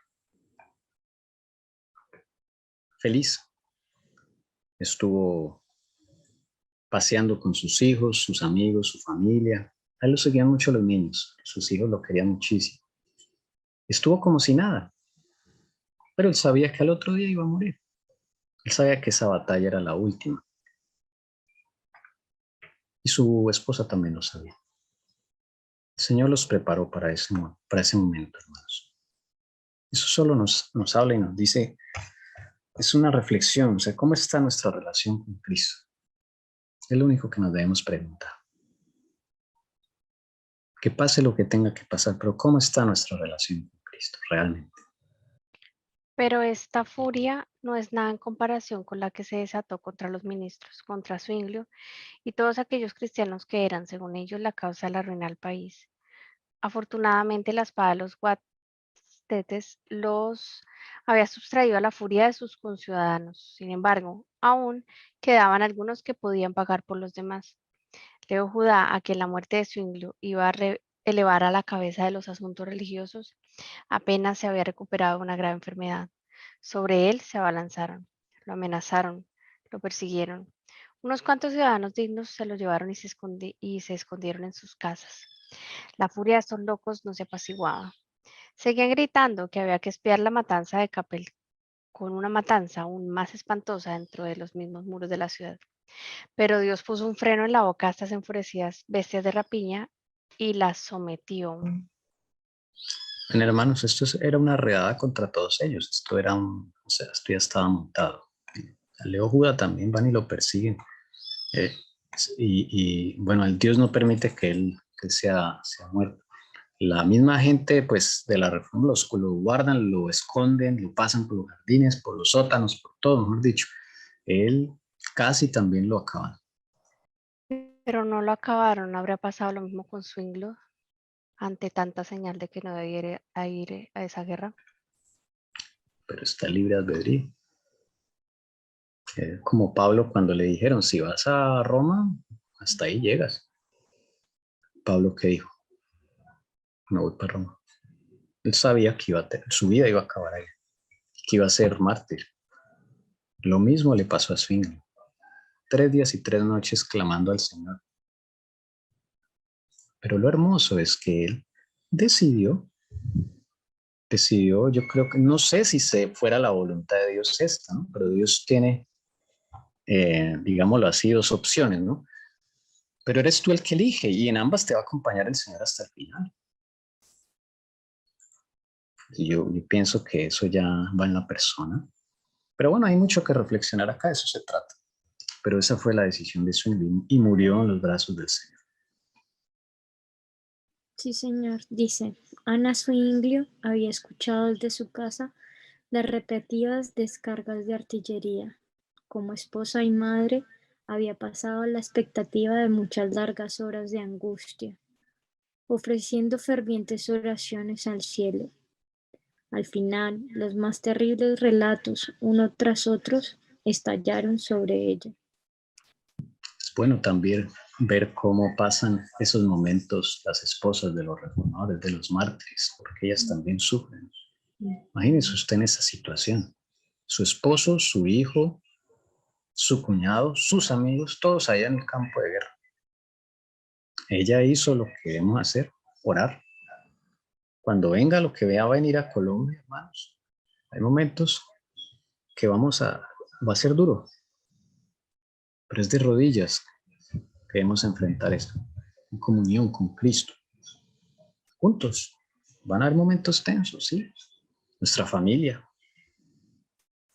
No lo sabemos, hermanos, pero es algo que llama profundamente a la reflexión.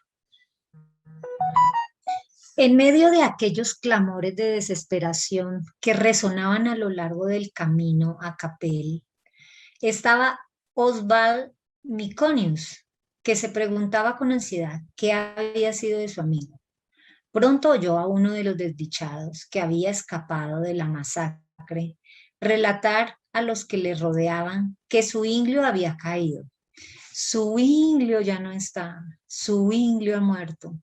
El grito se repitió, corrió por Zúrich con la rapidez de un relámpago y al final llegó a la desdichada viuda. Ana cayó de rodillas, pero la pérdida de su marido no era suficiente. Dios había infligido a otros golpes. Los mensajeros que seguían llegando a cortos intervalos le anunciaron la muerte de su hijo, Gerard de Naunau, de su hermano, el alguacil de Reinhardt, de su yerno, Antonio Wirz, de Juan Lushi, el marido de su querida hermana, así como de todos sus amigos más íntimos. Esta mujer se quedó sola con su Dios, sola con sus hijos pequeños, que al ver sus lágrimas lloraron también y se arrojaron desconsolados a los brazos de su madre. Duro, muy duro. Soportar tantas muertes, por eso había tantas viudas en Zúrich. Esto era, como dicen, pan de cada día, hermano. Esta era la vida de esa época. Este es el 5º sello. Pero esto no fue suficiente. En el mismo momento en que estas florecientes iglesias caían al suelo, la Reforma era testiga de la extinción de sus más brillantes luces. Un golpe de piedra había matado al enérgico Zwinglio en el campo de batalla, y el rebote alcanzó al pacífico Ecolampadio en Basilea, en medio de una vida totalmente evangélica. La muerte de su amigo, los severos juicios con los que perseguían su memoria, el terror que había sustituido súbitamente a las esperanzas que había abrigado sobre el futuro, todas estas penas desgarraron el corazón de Ecolampadio. Recordemos acá a los amigos de Zwinglio. Zwinglio ya está muerto. Leo Juda le tocó escapar. Capito está en Estrasburgo, en Alemania, y no le va a pasar nada. Mikonostan fue duramente perseguido, le tocó escapar. Ahora, el buen Ecolampadio. Ese hombre, vamos a ver qué le toca vivir a él. Ya para terminar. Mana Jessica hace parte del mismo párrafo. Sigue, por favor. ¡Ay, no!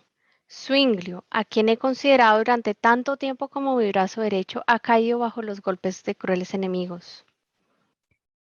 El juicio comenzó en la casa de Dios. Nuestra presunción ha sido castigada. Pongamos ahora nuestra confianza solo en el Señor y esto será una ganancia inestimable. Ecolampadio declinó la llamada de Zurich para ocupar el lugar de Zwinglio. Sí, es que yo estaba buscando ese párrafo donde dice que cuando Zwinglio comenzó a buscar lo que tanto había condenado, eso traería juicios a su familia, habla específicamente, y a todos los de su pueblo. Estoy buscando eso y me hizo acordar el anterior párrafo, pero pues Ecolampadio lo dijo. Ahí ellos aprendieron que la labor de expandir el evangelio es algo que lo hace el Señor. Él abre las puertas y también las cierra, porque es el Señor que conoce los corazones. Uno no se puede hacer esos planes, ¿sí? Eso es verdad. Por eso Ecolampadio dice, nuestra presunción ha sido castigada. Y en Zúrich los fieles, los sinceros del consejo que quedaron vivos, porque los del consejo también fueron masacrados, los que quedaron vivos dijeron, hemos pecado, nos hemos equivocado. Y lloraron amargamente, toda una ciudad, eso es impresionante también. Pero aquí vamos a ver que esto no es, Ecolampadio va a tener que vivir también otra cosa. Aquí vamos a ver que todo esto es coordinado. Acá encontré el párrafo, dice, Zwinglio, que había abogado seriamente contra todas las alianzas extranjeras y proclamaba en tantas ocasiones que el único aliado de los suizos debería ser el brazo del Todopoderoso, comenzó ahora a buscar lo que había condenado y preparó así el camino para el terrible juicio que estaba a punto de golpear a su familia, su país y su iglesia. Sí. Así es. Entonces vamos a ver qué le pasa a Ecolampadio, que ya es el último que nos queda aquí. La enfermedad se sumó a tantas aflicciones. La peste estaba en la ciudad. Una violenta inflamación le atacó y a lo largo de una escena tranquila sucedió la batalla de Kappel, donde murió Zwinglio. Al enterarse del peligro que corría Ecolampadio, toda la ciudad se sumió en luto. Una multitud de hombres de todas las edades y de todos los rangos se precipitó a su casa. Alegraos, dijo el reformador con una mirada mansa. Voy a un lugar de alegría eterna. A continuación conmemoró la muerte de nuestro Señor, tomando la Pascua con su esposa, sus parientes y sus criados, que derramaron ríos de lágrimas. Esta cena, dijo el moribundo, Es un signo de mi verdadera fe en Jesucristo mi Redentor. ¿Qué cosas? Colampadio está en Basilea. Y justo cuando es la guerra de Capel llega la plaga. Demasiado coincidencial, ¿no? Justo a Basilea, donde estaba Colampadio. Colampadio es como Melanton para Lutero, ¿no? Para que más o menos dimensionemos el asunto. Y justo llega ahí. Y el Colampadio enseguida cae enfermo, se contagia. Y él sabe que ya es la última oportunidad, digamos, él va a morir a él sí lo sabe, el Señor se lo dice. Por eso dice, esta cena es el signo de mi verdadera fe en Jesucristo, mi Redentor. Hermana Lucy.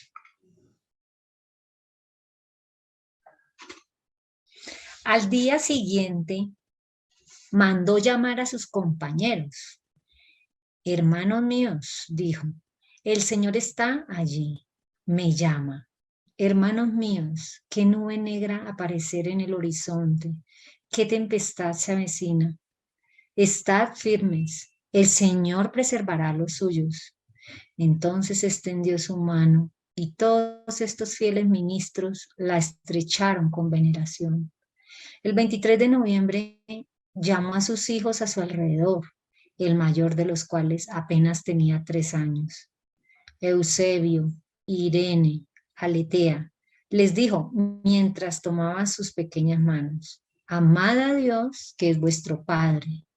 Habiendo prometido que su madre estaría con ellos, los niños se retiraron con la bendición del Señor moribundo. Ella es la esposa de Colampadio, Wibrandis Rosenblatt. Esa fue como la despedida con su familia. Y ahora vamos a ver la última noche de Colampadio, hermana Jessica. La noche que siguió a esta cena fue la última. Todos los pastores estaban alrededor de su cama. ¿Qué noticias hay? Preguntó de Colampadio a un amigo que entró. Nada, fue la respuesta. Pues bien, dijo el fiel discípulo de Jesús, os contaré algo nuevo. Sus amigos esperaban asombrados. Dentro de poco tiempo estaré con el Señor Jesús. Preguntándole ahora a uno de sus amigos si le incomodaba la luz, contestó poniendo la mano en el corazón, aquí hay luz suficiente. Comenzó a amanecer, repitió con voz débil el Salmo 51. Ten piedad de mí, Señor, según tu amorosa bondad. Luego, permaneciendo en silencio, como si quisiera recuperar fuerzas, dijo, Señor Jesús, ayúdame. Los 10 pastores se arrodillaron en torno a su lecho con las manos levantadas. En ese momento salió el sol y lanzó sus primeros rayos sobre una escena de dolor tan grande y tan aflictiva con la que la iglesia de Dios se vio de nuevo afectada. Y así murió Colampadio. También murió en paz, como Zwinglio, a pesar de toda la sangre y las cosas. Lo que vemos en los mártires, hermanos, y siempre lo vamos a ver en este quinto sello, es la paz que sobrepasa todo entendimiento. La paz que solo Cristo da, hermanos. Por eso ellos no están asustados. Ahora, ¿qué va a ser de mis hijos, de mi esposa? No, ellos no. Eso le corresponde a Dios. Eso no nos corresponde a nosotros. Así mueren estos hombres que nos enseñan mucho. Nos quedan solo 2 diapositivas. Vamos a ver la reacción de Lutero. Lutero le dio muy duro esto. Se acordó de su encuentro en Marburgo. También sufrió.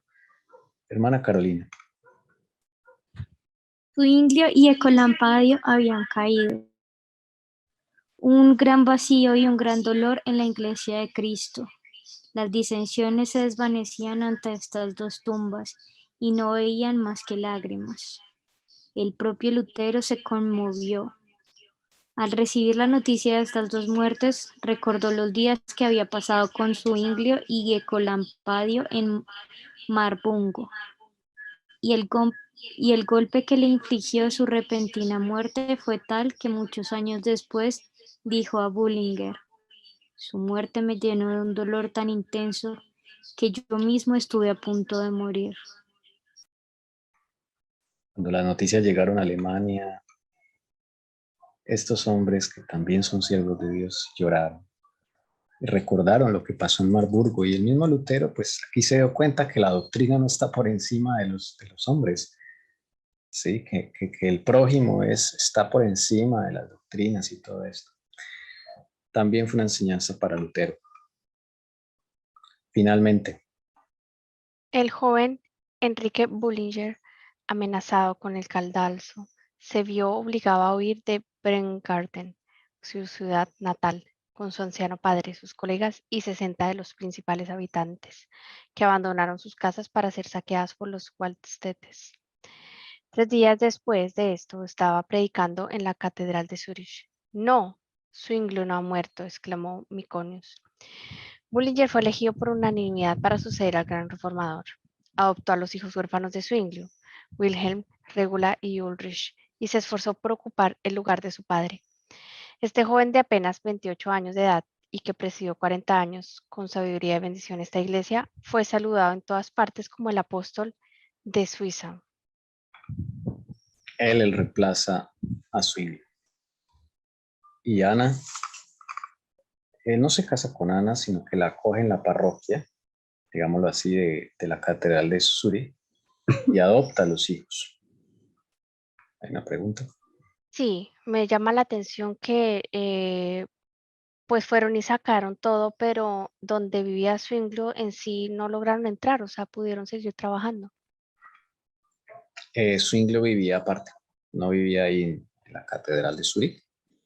Ah, Él tenía su casa aparte, su cabañita con su esposa y sus hijos. Aunque la iglesia en la catedral de Zurich tenía lugar para él. Pero y él en no el vivía. caso de el que lo reemplazó, pudo seguir.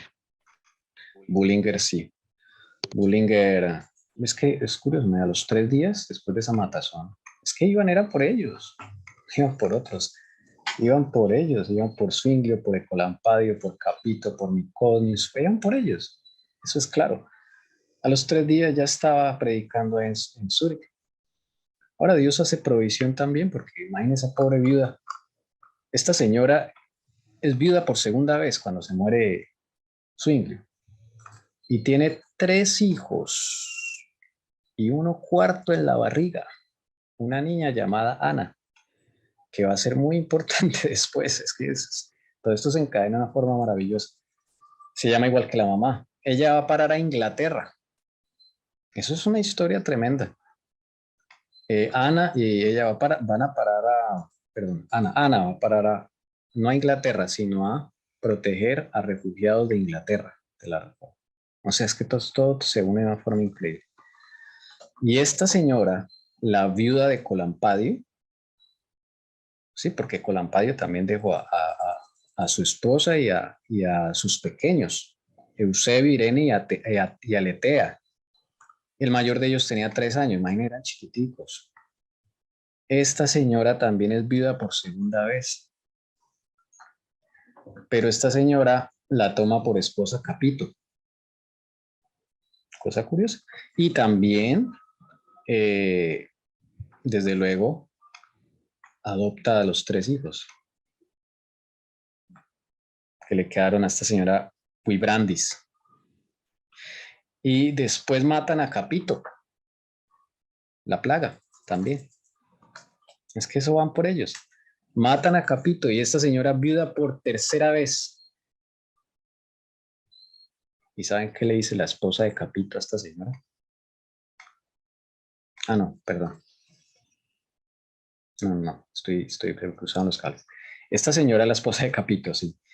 Cuando Capito muere por la plaga, ella queda viuda por tercera vez y con hijos, hijos de Zwinglio, hijos de Capito. O sea, es complicada la situación. Y en un momento van por el otro, van por Busser. Yo creo que hemos quedado muy tocados con esta historia. Ven cómo esto era un plan coordinado para acabarlos a todos ellos. Definitivamente soy de ese pensamiento porque es que todo coincide.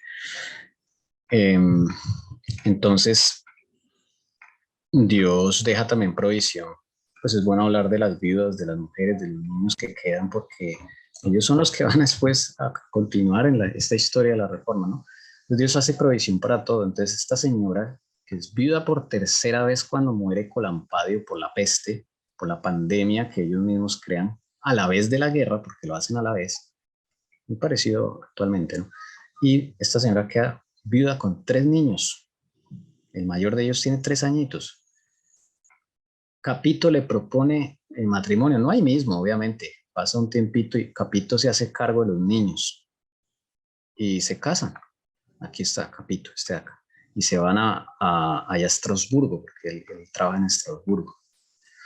Y luego después es que van por todos los que estaban en Marburgo, es bien, bien curioso. ¿Se acuerdan de Bucer? Bucer era el que era luterano y se pasó a ser de Zwinglio. Él también lo mata, también la misma cosa. Bueno, no puedo decir que lo mata, no tengo pruebas, ¿no? Pero pues, llega la plaga, ¿sí? Entonces, Bucer cuando muere, no sé si muere por la plaga o muere porque ya está enfermo de otras cosas y la plaga lo acaba de rematar, no lo sé. Bucer también muere y la señora queda viuda por perdón, muere Bucer, ¿cómo es? Precuadro la historia, hermanos, que con tanto nombre. Bueno, entonces, otra vez, ella queda con la esposa de Colampadio, este señor, el viejito de Colampadio, que queda viuda, se va con Capito. Capito le propone que se vaya y se una al matrimonio y él se hace cargo de los niños primero, después ves que se casa. Entonces queda ahí la cuestión, queda esa señora. Y después Capito se muere, la plaga. Sí, también van por él. Se muere y queda esa señora viuda por cuarta vez. Hermanos, esa señora terrible. Y después esa señora, Bucer se hace cargo de ella. Y así, o sea, esa señora tiene que vivir como cinco muertes. Porque es así en añitos que sucede. Van por uno, luego van por el otro, van por el otro, van por el otro. Así suceden las cosas. Y es la propia esposa, una esposa que tenía Bucer, que le dice a la esposa de Colampadio que se case con Bucer para no dejarlo solo. Es bien, bien tremendo eso. Hay una historia ahí que, o sea, estas mujeres, hermanos, estas mujeres son guerreras también, son guerreras. Entonces es solo para, no solamente ver el caso de los mártires, sino de las viudas que quedan, los hijos, todo esto, porque la historia continúa con ellos. Pero claramente esto es un complot, esto es algo para matar a esta gente de los de Zwinglio. Los de Alemania no les pasa nada, absolutamente nada. Bueno, también son las decisiones, ¿no? Así lo quiso el Señor. Esa es la historia de la reforma en Suiza. Por lo menos con Zwinglio. No quiere decir que la reforma en Suiza terminó, pero sí la historia de Zwinglio termina ahí, de esta generación. De aquí se va a levantar otra generación de reformadores. Y pronto vendrán la otra generación de reformadores que ya no son de Suiza, sino de Francia. Son los famosos, que van a ser los famosos calvinistas, ¿ok? Y ahí va, digámoslo así, sigue la historia de Suiza. Pero la parte de Zwinglio y sus amigos aquí ya termina. No sé si alguien quiere preguntar algo. No, hermano, a mí me da curiosidad. ¿Por qué si salía esa peste, la peste solo los afectó a ellos y a las mujeres no? Se supone que una peste es como, pues sí, algo, digámoslo así, viral, ¿cierto? Que a todo el mundo le puede dar. Pero fíjese que ellas no. Y siempre estas mujeres quedaron con sus niños. Siempre quedaron ellas y se morían ellos y ellas no. Yo estaba pensando eso y bueno, obra de Dios sería, ¿cierto? De no dejar tocarlas a ellas. También, pero sí, señor. es raro, ¿verdad? Gracias. Sí, esa peste solo a los hombres le daba duro esa peste. Se llevaba. Y por eso la ponían ahí donde querían matar gente, o sea, donde querían matar a reformadores. Sí, aparecía si usted va a ver, aparece mayormente en ciudades protestantes que en católicas. Lo que hemos escuchado de estas pandemias, yo he visto en algunas, incluso en esta que está sucediendo en este momento, y unas que planean esas ciertas, se pueden poner a todo el mundo, pero solo va a afectar a ciertas etnias, a ciertos, no sé, a los blancos o a los que tengan origen europeo, a los latinos no, o a solo los de ciertas edades, o sea, ellos hacen eso. Yo había escuchado eso y me acordé ahorita por esto. Sí, ahorita con la guerra de Ucrania, Putin descubrió varios laboratorios, bueno, no descubrió, ya saben que estaban ahí, pero los incautaron varios laboratorios de creación de virus, y esos virus solo mataban a cierto grupo de población. O sea, hay virus para africanos, hay virus para eslavos. Los eslavos son gente de Rusia, de Lituania, todas esas regiones. Y así ellos hacen eso. Pueden desatar epidemias focalizadas para cierto grupo demográfico. Eso se puede hacer.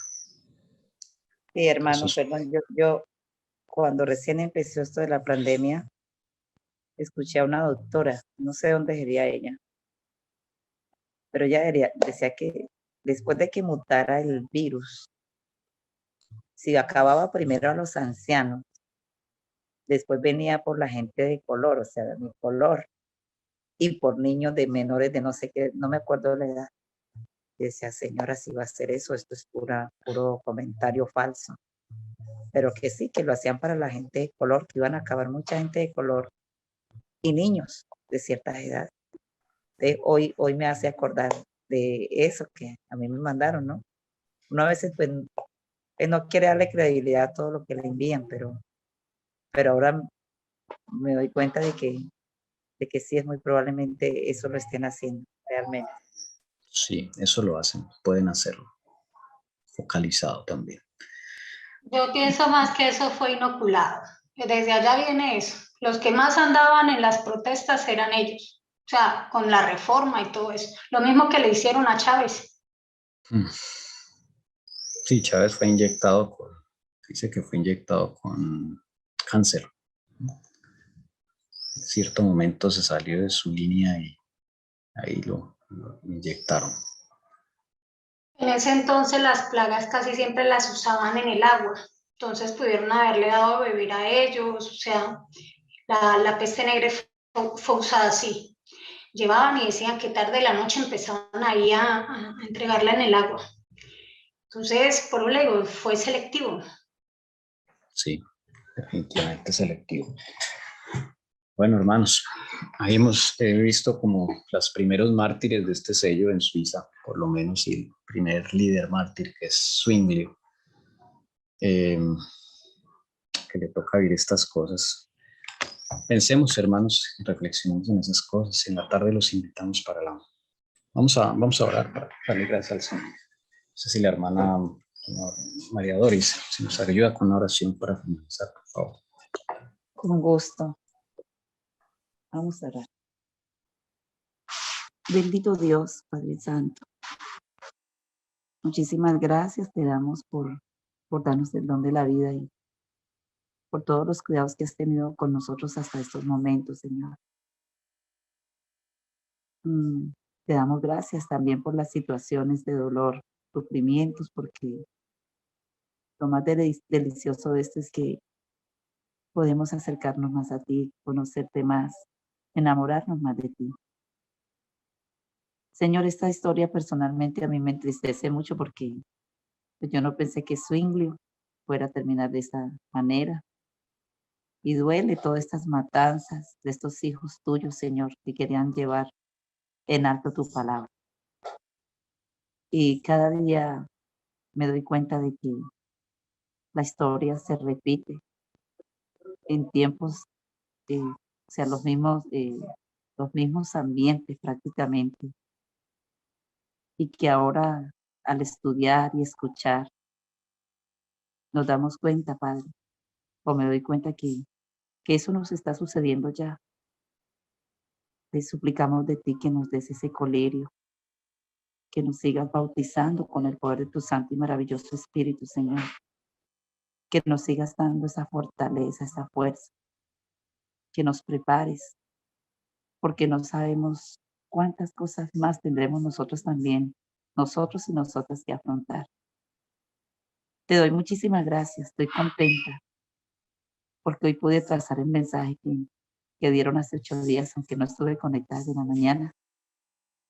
Gustó tanto ese tema, Señor, acerca de los fariseos, este libro de palabras de vida del gran maestro. Necesitábamos escuchar ese tema en nuestra iglesia. ahora con lo que ha pasado en mi vida, yo te doy gracias porque puedo entender al otro. Y hay muchos en las condiciones en las que yo he estado, Señor, y estoy todavía. Gracias por esta amonestación que diste para tu iglesia Libertad. Y esperando que en muchas iglesias y muchos de tus hijos podamos entender estos grandes mensajes que es para bien nuestro, Señor. Gracias por este grupo de La Verdad os hará libre. Que tú los sigas facultando, llenándolos de gran sabiduría, discernimiento, Señor. Y que me diste también la oportunidad de decirle a los hermanos que estaban hoy, y al predicador que había de otro lugar, que hoy se acaba este año, Señor, según tu calendario. Y que todo aquel que quisiera creer, que antes de las 6 estuviera también de rodillas, dándole gracias a Dios por este año que nos ha permitido pasar. Y que las cosas, aunque difíciles vienen, difíciles, que aprendamos a confiar en ti y que tus alas de amor están extendidas para todos. Gracias, Señor, por esa paciencia, tranquilidad, misericordia, perdón que has tenido con cada uno de tus hijos, de tus criaturas en la ancha faz de la tierra. En el nombre glorioso de nuestro amado Señor Jesucristo, muchísimas gracias. Amén.